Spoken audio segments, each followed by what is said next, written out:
দক্ষিণের সম্ভাবনার দুয়ার খুলেছে সফট শেল কাঁকড়া চাষ। বিভিন্ন দামে কাঁকড়া আছে, 1000, 1200, 800, 600, 500 কেজি, 8000, 9000 এরকম। আর ভালোই বেতন পাই। বৈদেশিক মুদ্রায় হার মানাতে পারে সাদা সোনা চিংড়িকেও। আসলে আমাদের কৃত্রিম প্রজননের মাধ্যমে পুনঃ উৎপাদনের সফলতা করা ছাড়া এর বিকল্প কোনো কিছু নেই।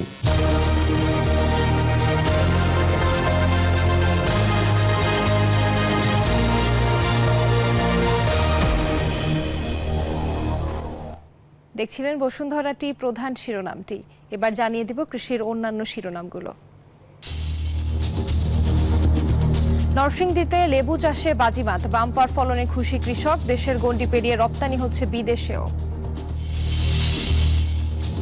এবং মৌমাছি পালন শিল্প সংরক্ষণে আগ্রহী ইয়েমেনের মধু উৎপাদনকারীরা। বছরে আয় অন্তত $50 কোটি।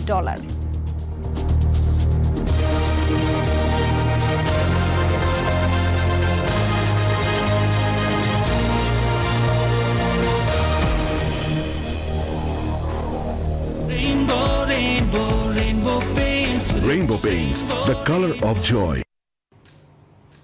দেখছিলেন কৃষির অন্যান্য শিরোনামগুলো। আপনাদের সঙ্গে আছি আমি জান্নাতুল ফেরদৌস রুবা।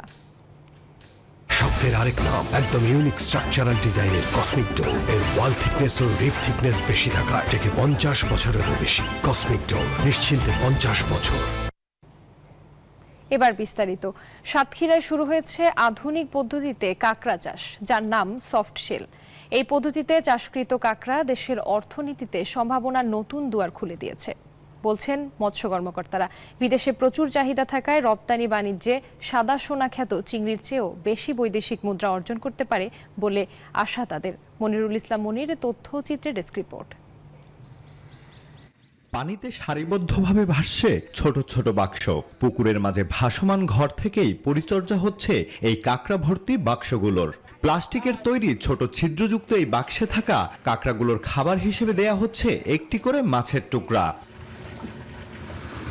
সাতক্ষীরায় আধুনিক পদ্ধতিতে গড়ে উঠেছে শত শত কাঁকড়ার খামার। খামারগুলোতে ছিদ্রযুক্ত প্লাস্টিকের খাঁচায় একটি করে কাঁকড়া রাখা হয়, যেগুলো 21 দিনের মাথায় খোলস পরিবর্তন করে। তারপরই খাঁচা থেকে বের করা হয় কাঁকড়াগুলো। সফট শেল কাঁকড়া চাষ করে জীবিকা নির্বাহ করছেন এই এলাকার অনেক চাষি। এটা সফটসেল করার জন্য ছাড়া হয়, এটা বড় করার জন্য ছাড়া হয় না। আর এদের খাতি দিতে হয় 3 দিন পর পর। হাইডেট ছাড়ার পরে 15 দিনের পরের থেকে খোলস দেওয়া শুরু করে। 8000, 9000 এরকম। আর ভালোই বেতন পাই। প্রতি কেজি কাঁকড়ার উৎপাদন খরচ 150 টাকা থেকে 200 টাকা, যা প্রকারভেদে বিক্রি হয় 600 থেকে 800 টাকা পর্যন্ত।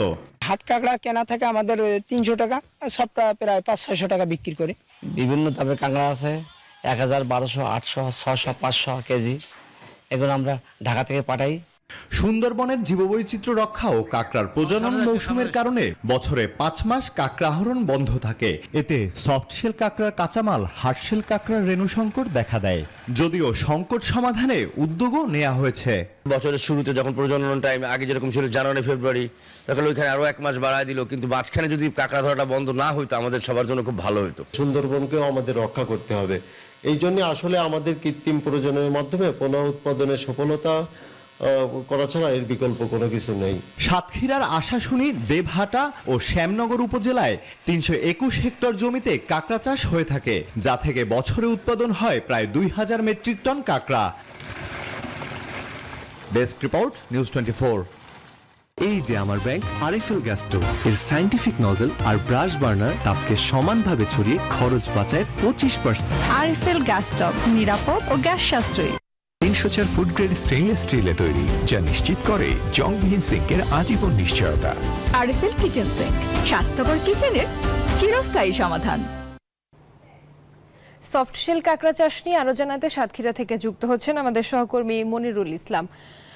মনির, সফট শেল কাঁকড়া চাষে আগ্রহী করতে কৃষকদের ক্ষেত্রে কি কি ব্যবস্থা করা যেতে পারে?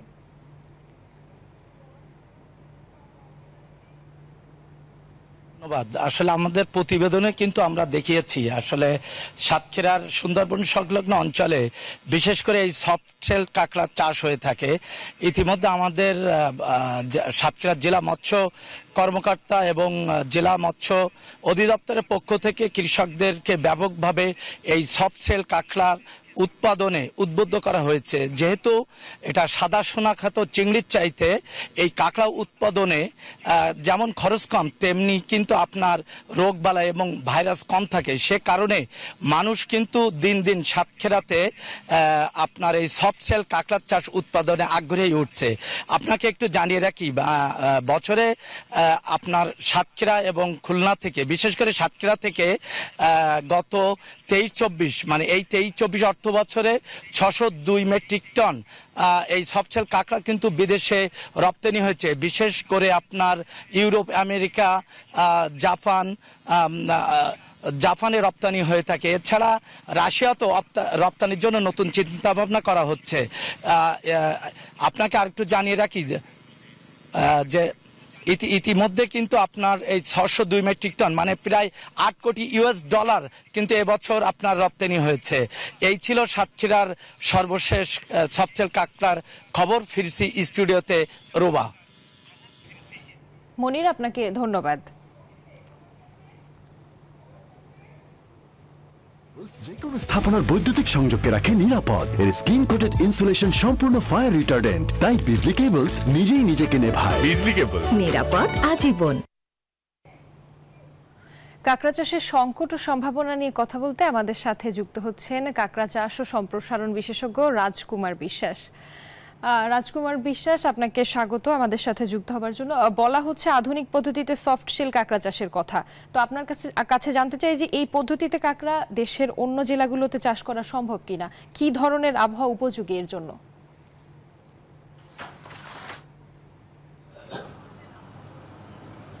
ধন্যবাদ আপনাকে। আসলে এই কাঁকড়া চাষটা মূলত লবণ পানিতে হয়ে থাকে, যার কারণে আমাদের খুলনা, সাতক্ষীরা, বাগেরহাট সহ উপকূলীয় অঞ্চলগুলোতে সম্ভব আর কি। তাছাড়া যেখানে মিষ্টি পানিতে এই কাঁকড়াটা চাষ হবে না। হ্যালো, কেটে গিয়েছে মনে হয়।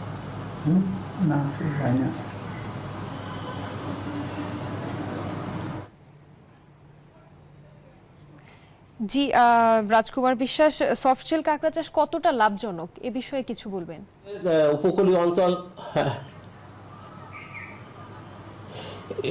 এটা মোটামুটি 10 থেকে 25% মতো লাভজনক হয়ে থাকে যদি পরিবেশ পরিস্থিতি ভালো থাকে। যেমন আমাদের লবণাক্ততা, পানির তাপমাত্রা এবং যে ক্রাবলেটগুলো সংগ্রহ করা হয় তার মূল্যের উপরে নির্ভর করে মূলত।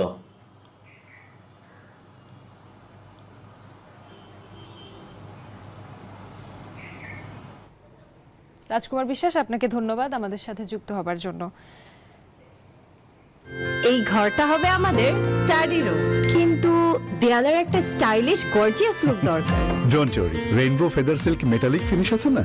রেইনবো ফেদার সিল্ক মেটালিকের স্পেশাল অ্যাক্রিলিক ইমালশন দেয়ালকে দেয় সিল্কি স্মুথ ফিনিশ, আর স্পেশাল পার্ল পিগমেন্টস নিশ্চিত করে বিউটিফুল মেটালিক গ্লিটার এফেক্ট। দেয়ালকে দিতে স্টাইলিশ গ্লো আছে feather silk metallic by Rainbow. Rainbow paints, the colour of joy. আমি এই চেয়ারে বসবো না। বাচ্চু ভাই, এই চেয়ারকে ভয় পেও না। ডেন্টিস্টের পরামর্শ নাও নতুন কোলগেট অ্যাক্টিভ সোল, যা দাঁতের সমস্যা শুরু হওয়া মাত্রই থামিয়ে দেয়। না থাকবে ব্যথা, না থাকবে ভয়। কৃষি সংবাদে নিচ্ছে একটি বিরতি, সাথেই থাকুন।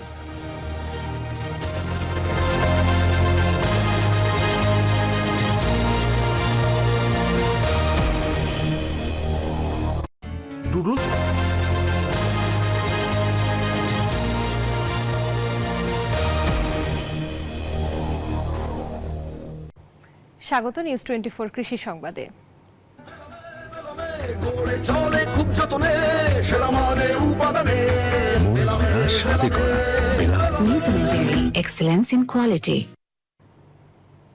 দেশের সীমানা ছাড়িয়ে বিদেশে নরসিংদীকে পরিচয় করিয়ে দিচ্ছে বাণিজ্যিকভাবে চাষ করা কলম্বো জাতীয় সুগন্ধি লেবু।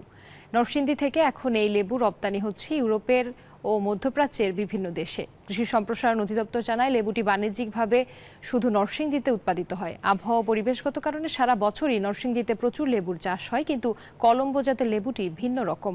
প্রতিটি লেবু আকারে বড়, রসালো, সুগন্ধিযুক্ত। এই লেবু চাষ করে ভাগ্য বদলেছে অনেকের।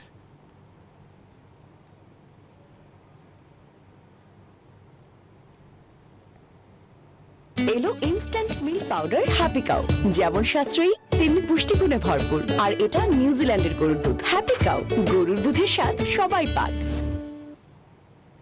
দর্শক, কৃষি সংবাদে প্রতিদিনই আপনাদের জন্য থাকছে শখের গাছ পরিচিতি। চলুন দেখে নেওয়া যাক আজকে কোন গাছ রয়েছে আজকের তালিকায়।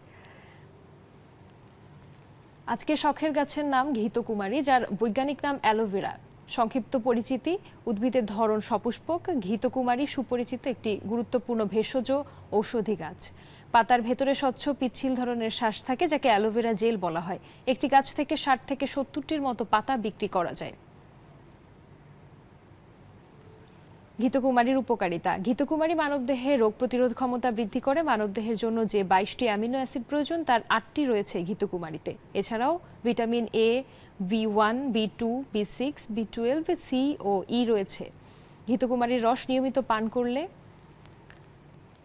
ঘৃতকুমারী গাছের পান করলে হজম শক্তি বৃদ্ধি পায়।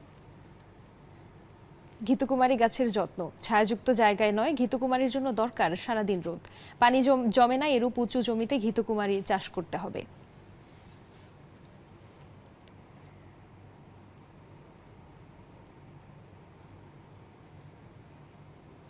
এতক্ষণ দেখছিলাম শখের গাছ পরিচিতি।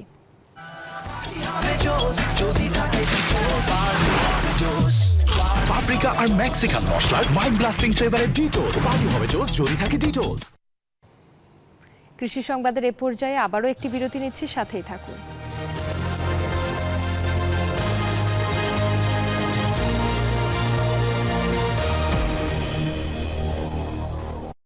নুডলস খান নাই? তাহলে তো নুডলসই খান নাই।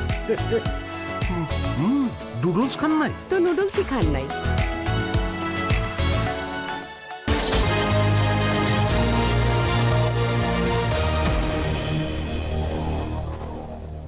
আবারও স্বাগত নিউজ 24 কৃষি সংবাদে। মৌমাছি পালনের শিল্পকে সংরক্ষণ করতে ব্যাপকভাবে আগ্রহী ইয়েমেনের মধু উৎপাদনকারীরা। খ্রিস্টপূর্ব 10ম শতাব্দী থেকে এটি ইয়েমেনের সংস্কৃতির একটি অবিচ্ছেদ্য অংশ। সম্প্রতি ইয়েমেনের রাজধানী সানায় একটি মধু মেলায় অংশগ্রহণ করে নিজেদের তৈরি পণ্য প্রদর্শন করলেন বহু মধু উৎপাদনকারী। অনেকদিন ধরেই ইয়েমেনিদের খাদ্যের একটি প্রধান উপাদান হলো মধু, যা প্রাতরাশের জন্য, নতুন মায়েদের জন্য পুষ্টিকর খাদ্য হিসেবে এবং অনেক স্থানীয় খাবারের মূল উপাদান হিসেবে ব্যবহৃত হয়ে থাকে।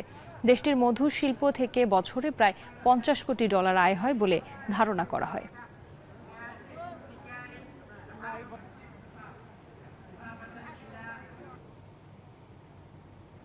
এই ছিল নিউজ 24 কৃষি সংবাদে। এতক্ষণ সাথে থাকার জন্য সবাইকে ধন্যবাদ।